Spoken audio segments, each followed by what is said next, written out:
Special thanks to John Frieda Frizz for sponsoring this video. Raven Elyse TV.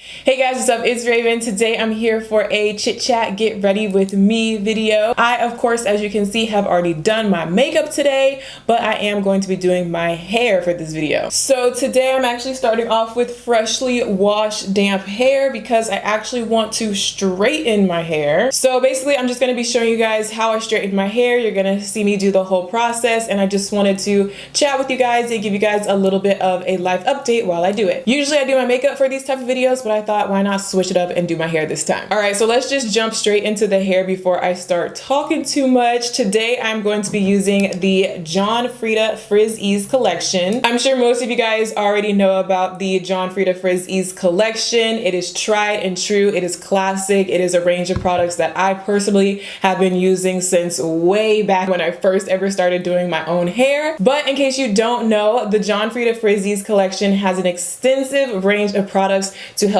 enhance curls and create frizz-free styles. The products are created to eliminate frizz and tame flyaways. The products I'm going to be using today are the John Frieda Frizz Daily Nourishment Leave-In Conditioner, the John Frieda Frizz Extra Strength Serum, and the John Frieda Frizz Secret Weapon Touch-Up Cream. These three products are going to help me straighten my hair and give me a smooth, frizz-free result. So I already know that for my hair, I need to start off with damp, freshly washed and conditioned hair, which is what I'm working with right now. My hair is still damp, and then I just need to go in and detangle it and then blow dry it. So the first product I'm going to go in with is the John Frieda Frizz Daily Nourishment Leave-In Conditioner. This product is formulated with essential vitamins and green tea extract and is really going to help me to detangle my hair and just hydrate and prep my hair for the straightening process. So not only does this leave-in conditioner hydrate dry, damaged hair, but it's also formulated with vitamin A and heat protection. So this is going to serve as my heat protectant for today also. So I'm just gonna go ahead and spray this all over my hair from root to tip, just completely covering my hair. Definitely make sure to get my ends. So I'm just gonna brush through it just to make sure all the tangles are out.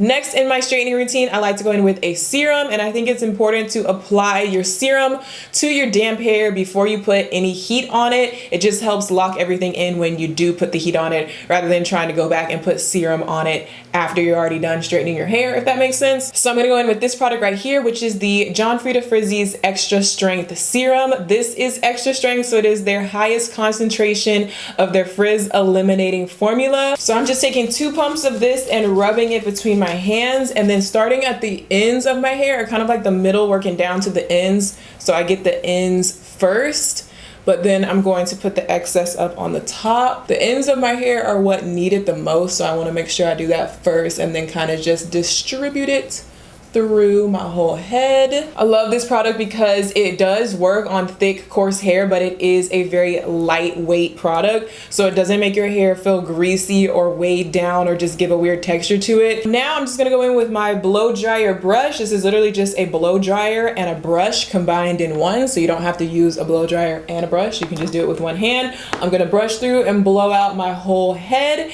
That's boring. I'm just gonna speed through that also because you're not gonna be able to hear me talk on top of this noise.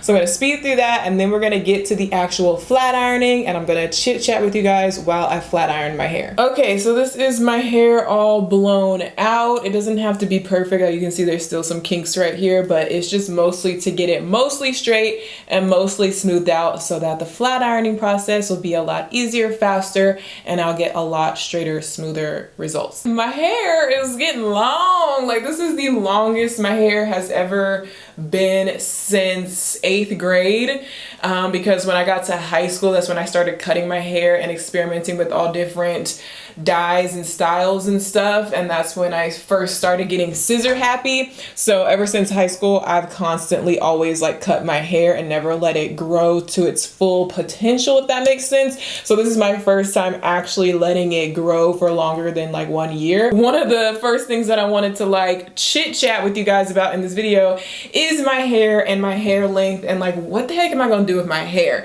So I've actually already kind of decided. I've actually already scheduled a professional haircut in a salon to cut my hair because it's too much. It's too much. This is actually going to be the last hair tutorial that you guys see with my hair this long, because next week I'm getting it cut. So that's that. But the one thing that I do like about having long hair is when I straighten it. I feel like it looks really good when I straighten it. And I do like having like the long straight hair look. Long story short, I'm tired of my hair. I'm getting a haircut and y'all are just gonna have to deal with it. All right, so now all I'm gonna do is literally just clip my hair up into sections and start flat ironing my hair. Okay, so first thing I wanted to tell you guys about was something that didn't get included in my vlog that I recently posted, where I went to Savannah with my family, was the nightmare experience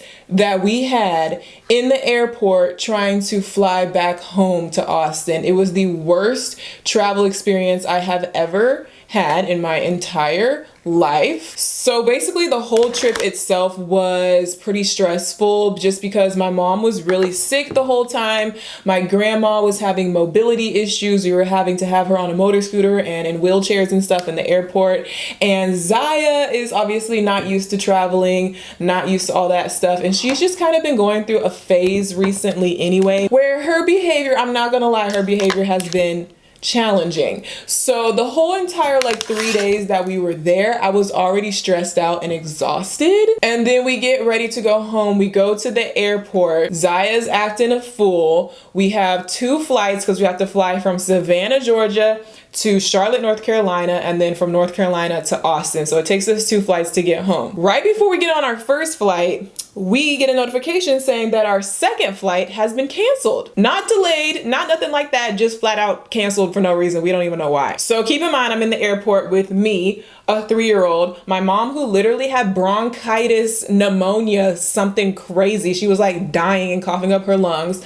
My older sister and my grandma who's in a wheelchair. Ziya's acting a fool. She's crying. She's throwing a temper tantrum. We're like, oh my God, what are we gonna do? But we have to still get on this first flight because, well, we gotta at least get to North Carolina. So we get on the first flight, we make it through that. And then once we arrive in North Carolina, we have to go to the kiosk to figure out what we're gonna do for our second flight back home to Austin. On top of all of this, I was going through some personal stuff. I had people on my phone texting me, trying to get in touch with me about some personal life drama that just so happened to be going on at this exact same time. And they just so happened to really need to talk to me at this exact same time. So I'm in the airport trying to talk on the phone about some other stuff at the same time. So I was just like, oh my God, like I can't think straight. And we're at the kiosk and we're having to get all of us like separate tickets because we all like bought our own tickets on separate like reservations. So they're having to take us one by one and make sure that we can fit on the flight. We're like, we don't want to get separated on this next flight. Like my grandma's in a wheelchair. I obviously can't be separated from my 3-year-old. Like we need to try to all get on the same flight, like a new flight. And so it takes us forever to try and figure that out. We end up having to send my grandma on a separate flight by herself.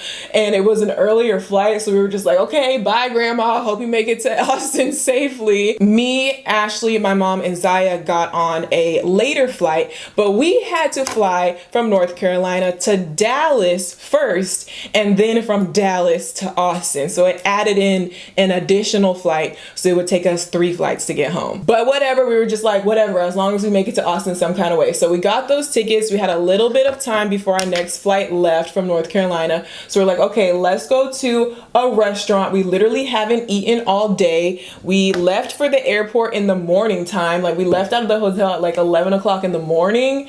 And by this time it was like 5 p.m. and we're all starving and we've just been like running around the airport the whole time. So we go to one of the airport restaurants. It's a Mexican food place. We sit down. Mind you, I'm still dealing with personal life drama on my phone. So we sit down. I'm like looking at my phone and then I'm like, let me order a margarita because I need a drink. And we get some chips and salsa. So So Ziya is eating the tortilla chips and all of a sudden she starts like choking. It was like a mixture of like choking and coughing and gagging. Like the tortilla chip, you know how chips can sometimes like go down the wrong way. She was closest to my mom. So my mom grabbed her first and was like trying to help her make sure she's not choking, da da da da. And then she just started really like gagging. And I know because I'm her mom and I've obviously had this experience before. When Ziya starts sorry if this is like gross, but whatever. If Ziya starts gagging, she's going to throw up. Like Ziya throws up easily, like she has a weak gag reflex. So I was thinking in my head like, oh my gosh, she's about to throw up all over this whole restaurant. Like people are eating in here. Like my mind is moving because this is all happening in the matter of like 5 seconds, but my mind is moving so fast. But my mom is holding her and my mom thinks that she's choking, but I know that she's about to throw up. So my mommy instincts kick in and I just reach over the table. I grip Ziya out of my mom's hands because I'm like, I have to run to somewhere to the bathroom so that she doesn't throw up all over this restaurant. So I grab her and I start running out of the restaurant because there's no bathroom in the restaurant because this is an airport. So I have to run down the airport hallway. So I'm running, I make it out of the restaurant into the hallway and then boom, Ziya projectile vomits everywhere and I try to catch it with my hand, but it causes it to splatter back onto my face. It was like vomit. It wasn't like spit up. It wasn't like, oh, I just spit something out because I was choking. It was vomit splattering off of my hand back onto my face. I mean, I literally had chunks. And then she was still going. She was still like about to go more. So I'm just like holding it. I'm trying to hold her. I'm running to the bathroom. I make it to the bathroom. I put her in front of the toilet. And then I look in the mirror and I'm like have vomit all over my face, all over my jacket. She has it going all down her jacket and her t-shirt. Sorry, I literally had to stop and calm down and like eat lunch because I was getting triggered. But anyway, like I was saying, so I washed my face in the airport bathroom while simultaneously trying to make sure that Ziya was okay. She was completely fine. You guys who have kids or who are around kids probably know that a lot of times kids can like get sick and throw up and then they're just like fine like right afterwards. So it really didn't matter. She was like back to her normal self like instantly. I on the other hand was not back to my normal self. I was so triggered and so disgusted and so stressed and so exhausted and so just over it. I literally took my jacket off and threw it away in the trash because what am I gonna do with a stinky vomit soaked jacket when I still have 2 more planes to ride? And I also took Ziya's shirt off and put it in the trash because the same reason. I was trying to be nice to the fellow passengers on the plane so they wouldn't have to smell that. And Ziya's shirt was brand new. I literally had just bought it for this trip, so that was a waste of a shirt, but you know what? It's fine. I recover from that as much as I can, and then we're getting ready to get on our flight, but we realize that they put us on this new flight, but they put us in all different seats all throughout the plane, including Ziya. So they expect Ziya, a 3-year-old, to sit way up here on the plane by herself and her mom and her grandma to sit back here way away from her. So we're like, obviously that's not gonna work. Why did you even give us the tickets like that? So we had to go back to the kiosk and get all new tickets and rearrange everything. And then finally, after all that, we get on the plane, which is taking us to Dallas. So the plane ride to Dallas was whatever, it was fine. We get to Dallas, we still have to take another plane to Austin. So we're waiting in the airport. And then suddenly we realized that the same thing happened for these tickets that they got us. They put Ziya way on the other side of the plane away from us. So again, we have to go to the kiosk again because we thought that they changed both of them, like fixed both of them last time, but they didn't. They only fixed the first one. So I had to go back to the kiosk so they can fix this one. And then he was like trying to tell us like, we can't fix it because this flight is, you know, taking off soon and the flight is full and like there's no way for me to like rearrange this or fix your seats because then I would have to kick somebody else out of their seat. So I guess I can ask if anybody wants to volunteer to give up their seat. And we're like, yeah, can you ask? So he like asked over the loudspeaker, you know, everybody's sitting at the gate getting ready to board. He's like, oh yeah, we have a 3-year-old who needs to sit with her mom. Does anybody want to give up their seats so we can rearrange the seats? Nobody said yes. Nobody wanted to give up their seat. Like I was looking around like, nobody's gonna raise their hand? Nobody's gonna volunteer? Okay, bet. Like, wow, the world we live in these days is not like you have to get off the plane. You just have to move over a seat or switch seats with me. Like, what is the big deal? Literally nobody volunteered. So we had to take it into our own hands when we got on the plane and basically force the lady next to me to switch seats. So then we fly from Dallas to Austin. Finally, we make it back to the Austin airport. We're home. We think we're home free. We go to pick up our baggage. My sister gets her bag. My mom gets her bag. We get Ziya's car seat. Everything comes through the baggage, little baggage claim thing, except my bag. Where's my bag? Why is my bag not coming? Like, all the bags are gone now. There's no more bags. Where's my bag? My bag is not here. Oh my God, they lost my bag after all this. Why is it gotta be my bag? They lost my bag. Like, I was in zombie mode at this point, because it was literally, I think, like 10:30 p.m. Like, I think it was like close to 11 p.m. at this point at the Austin airport. And we had started this journey in Savannah at 11 a.m. and it's now 11 p.m.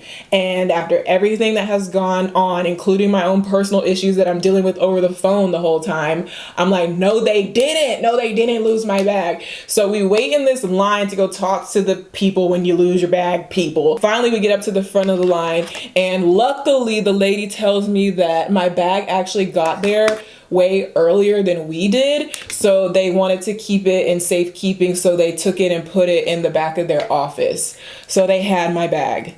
They gave it to me. It was fine. I was so freaking relieved and grateful. I was just like, okay, we got my bag. Let's get the heck out of this airport. Like, I just want to go home and get in my bed. Here's how my hair is coming out so far. Nice and shiny and smooth. We drove home, and, you know, the day was over. We made it home. Everybody made it home safe. My grandma had also already made it home safe without us, since she went on the earlier flight by herself. And it all ended up being okay. You know, we were safe at the end of the day, and that's all that really mattered. But it was a nightmare experience, and I was so, like, just exhausted and, like, sad by the time I got home, that this is the reason why I don't just take Ziya on trips and vacations and take her to Disneyland, take her there and take her to the beach. How come you don't take her on trips? When are y'all gonna go on a trip? Like, y'all always ask me that, and I know you guys have been waiting for the day that I take Ziya to Disneyland or something. And of course I do want to do those things, and I will do those things,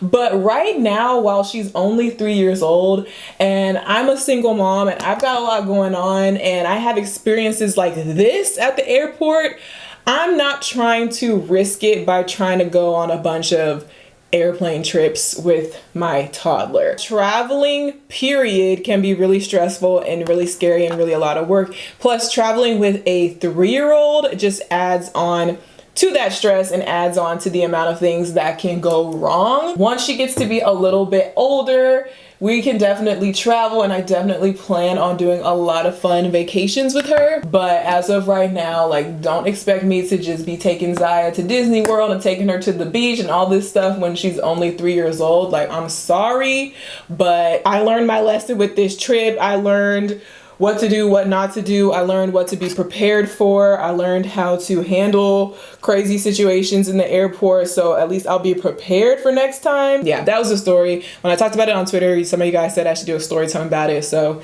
there's your story time. All right, it's getting super hot in here. I have to turn the fan on. Sorry if it creates any background noise. All right, so the next thing I wanted to talk about is not really a story time. It's more so like a life update, or just something that I kind of wanted to just talk about. And it's this thing that I've been struggling with recently in terms of my privacy, or like the type of content that I make and what I want to share and what I want to talk about on my channel. And the reason why this has become an issue right now is because my life has obviously changed a lot over the years, from what I used to do on YouTube and where I started when I was a college student, and a lot of you guys started watching me in college, and I was doing vlogs, and they were really just about me and my life and what I wanted to do. It didn't include my daughter. It didn't include so much of my family. It was really just more all about me. I was a fashion student in college. I loved getting dressed up. I loved doing my makeup, doing my hair,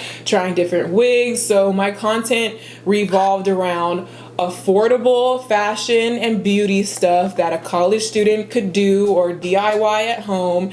And it was all very relatable for someone in that age range. But now, fast forward a few years, I have made this big transformation from a broke college student getting dressed up for class and vlogging about my personal issues with depression and anxiety and stuff like that, to now being a full-blown mom, obviously. I also live in the same city as my parents and my family now, and I'm a lot closer with them now, so they play a big role in my life and in my vlogs. And because I'm a busy mom, I don't really prioritize putting on makeup, doing my hair, you know, putting on cute outfits, going out. Like, that part of my life is not as important anymore. And I feel like the beauty fashion part of my content has died down because of that, because it just doesn't really match up with my real life anymore. So since I'm not really doing so much beauty fashion content or college life content obviously anymore, my content heavily revolves around my personal life mixed in with my daughter and my family and my relationship and all that stuff. But ever since my content started shifting more in that direction, I've noticed that some of my, like a good chunk of my subscribers seem to not like some of the content that I'm posting. Or you guys ask me a lot about like my beauty content and other videos that I used to do. You're like, I want to see this type of video. I want to see this type of video. How come you don't do this type of video anymore? And it feels like you miss the old Raven, kind of, which I feel like is normal. I feel like that probably happens to every YouTuber who's been on YouTube for a long time. Like, as you grow up, you change, your content changes, and a lot of your subscribers from the beginning might not like what you change into, but that's just life. The thing that really makes it difficult for me is trying to figure out how to balance my real adult life and all of these real life issues that I'm really having to go through right now, while also making content about it, but not sacrificing too much of my privacy and not making the people around me feel uncomfortable. Like, you guys might think it's cute for me to make a vlog like Ziya gets invited to her first ever birthday party. She's going to a birthday party for her friend. This is the first time we're doing this, and make a vlog. But I can't vlog that because that little kid from her class doesn't want their birthday party on YouTube. They're not a YouTuber. I'm a YouTuber. But lately it feels like there's more and more situations where it's like, oh, this would be a good vlog, or this would make sense to show as part of my life, but I can't show it because of privacy reasons. So it puts me in a weird position of like, okay, so what can I show? Even with like wanting to do videos about my new house, obviously I have to be careful with what I show, because this is my house that I'm going to be living in for years, and I don't want a bunch of people knowing my address or knowing exactly what the outside of the house looks like, or, you know, knowing exactly where the neighborhood is or anything like that, because obviously that's dangerous. So as much as I want to make all of this interior design content and construction content and house updates, it's like part of me is like, should I have even shown what I showed so far? Like, have I already shown too much? Should I stop? Should I not continue sharing? It's just like, it's hard because this is my real life and this is what I want to talk about, but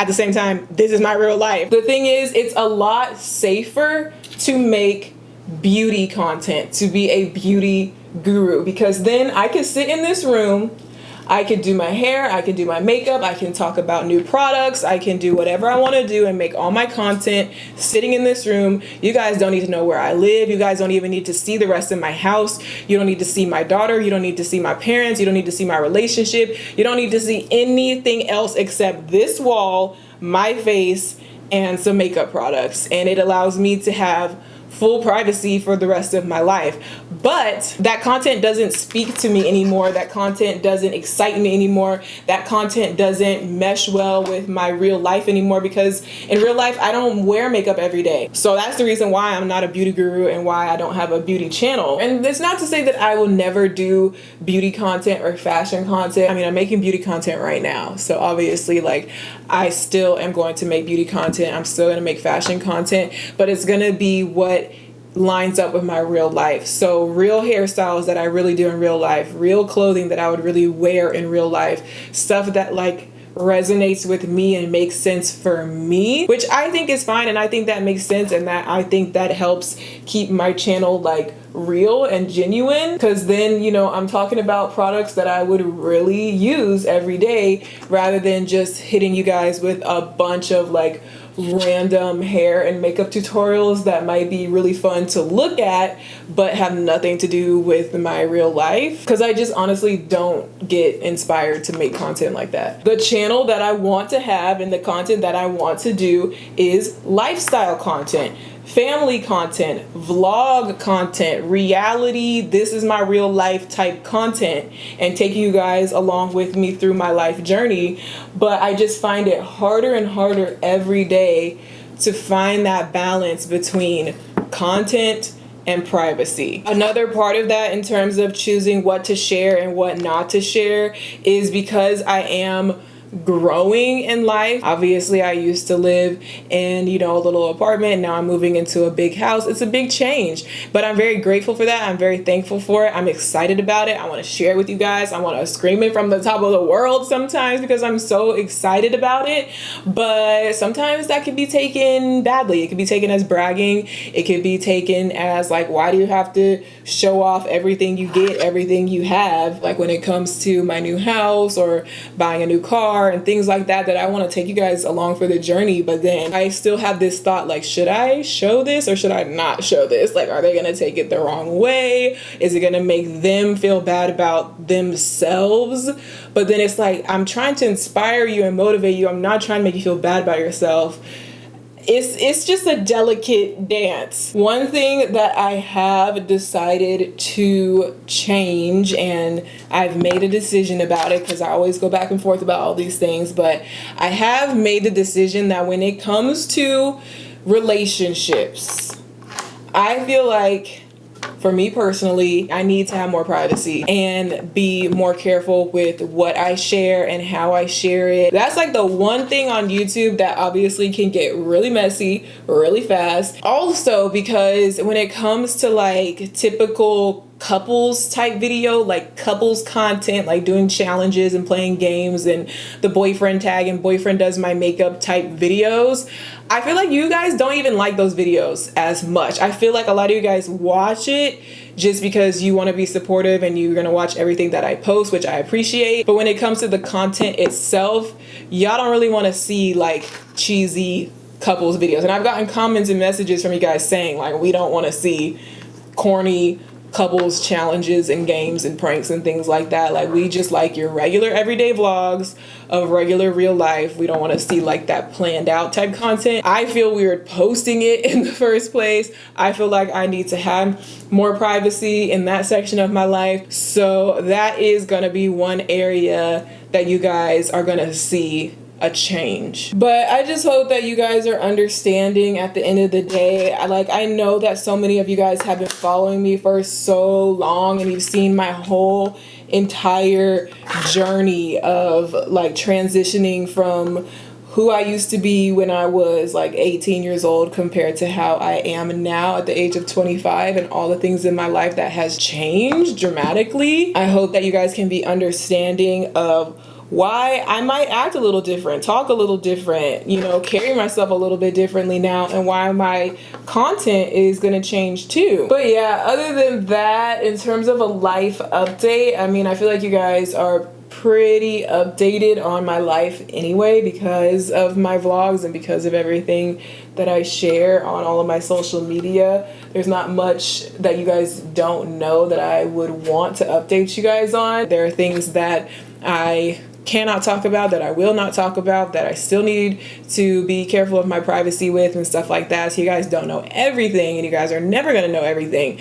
But in terms of the stuff that I am comfortable with sharing, you guys are pretty updated. The big thing going on in my life right now is the house, because buying a house, specifically building a house, is such a big deal, and it takes so much time and so much effort and so much money and just so much goes into it that during that time you're kind of just locked in on that. I can't wait to move in and start getting settled so that I can just like breathe again, because right now it's like stressful, but it's stressful in an exciting way. Like obviously I'm extremely excited about this new house. Like I literally cannot wait to move in and start making content in there, and just not even making content, but just to be in there, living in there, have my stuff in there, have things set up how I want and decorated how I want. Like this is a dream come true, like an absolute dream come true for me. So I'm very excited about it. I don't currently have an exact like move-in date. I know I was telling you guys like beginning of May, but I actually just got an email from the builder today basically insinuating that it might get pushed out longer than that, which is crazy to me because I could have sworn that they were saying that it was actually going to be earlier than that because they're making such good progress so fast. So that might have been a typo in the email. I still have to talk to them about it. I will let you guys know if anything changes, but sometime soon, hopefully within the next like month or two, hopefully less than a month. I don't want it to be 2 months, but sometime soon. Oh, and one last like thing that I needed to tell you guys or update you guys on. I'm really upset about it, but I just wanted to go ahead and tell you guys because some people were still asking about it. I'm not going to Mexico anymore. I had told you guys, I think in a video on here and then also on Instagram, I told you guys that I was taking a nice vacation to Mexico. I was going to do a vacation haul and vlog the trip and all this stuff, but unfortunately I'm not able to go on the trip. By the time you're watching this video, I should have already like been in Mexico, but I'm not gonna be able to go on the trip. I really don't even want to talk about this because I'm so mad that I can't go on this trip because I was so looking forward to this vacation and I was so looking forward to the content that I was gonna make. I had already told you guys about it and stuff. I'm still gonna try and reschedule it or do a different trip or, you know, do something soon. But like as of right now, I don't have my passport. My passport is lost in translation. So for those of you guys who were like waiting for that vlog or waiting for that content, it's not coming. But like I said, I am gonna try and do a different like reschedule or whatever. First, I need to figure out what happened to my passport. It's upsetting because like I've already missed out on a sponsored trip, you know, out of the country. I had to miss out on it because of issues with my passport. Literally a brand reached out to me and was like, do you want to go to New Zealand? And I was like, yes, but then I couldn't go because of issues with my passport. And now I'm having issues with my passport all over again. And it's just... So anyways, pray for my passport. Pray that I don't have to miss out on any more trips in between time. Pray for me in general because I feel like I'm losing my mind lately and taking a lot of L's lately. It's like I'm taking a lot of wins and a lot of good things. Like a lot of really good things are happening in my life. Like I cannot sit here and complain about my life. Like so many good things are happening and I'm so grateful, but then at the same time it's like I have like a really good exciting thing happening and then like a really crappy thing happens at the same time, and it's like, should I be happy or should I be upset right now? Like I'm like going through life like smiling on one side and frowning on the other side, and my emotions are just all jumbled up. It's just weird, and I'm sure a lot of you guys can relate because honestly I feel like this is just what being an adult is. You move up in life, you get more successful, you have your job, your house, your kids, and all these fun things that are really great and make you really happy, but it also means that you go through real life, adult, grown-up struggles. So it's just this constant battle of like trying to find balance in life. Anywho, I am done flat ironing my hair now. Now you guys can see the full like length where the bottom layer of my hair hits like down here now. Length check. So anyway, now that I'm done flat ironing my hair, I'm gonna go in with the last and final product, which is the John Frieda Frizzy's Secret Weapon Touch-Up Cream. This is just a finishing cream that can help to smooth flyaways and give you a shiny finish. So I'm just taking a little bit of this to help with any frizz. Like I have little baby hairs. You might not be able to see them on camera, but I have like those little baby hairs that stick up right here and just like that staticky flyaway throughout. So I'm just rubbing this between my hands and I'm gonna like lay that down on top to lay those flyaways and then just smooth like smooth the top of my hair, you know, run it through the front to smooth that out. And it also adds some extra shine, so we're nice and sleek and smooth with no frizz and no flyaways. But yeah, guys, this is my finished straight hair look for today. If you guys want to check out the John Frieda Frizzies collection, you can shop the collection at the link down in the description box. And I believe that is everything that I wanted to chat with you guys about. If you guys have any questions or advice for anything that I talked about in this video, please feel free to comment down below. I love talking back and forth with you guys and having it be an open back and forth conversation. Also, give this video a thumbs up if you enjoyed it. Subscribe to my channel if you're not already so you don't miss out on my future uploads, and I will see you guys in my next video. Bye. Thanks again to John Frieda Frizzies for sponsoring this video.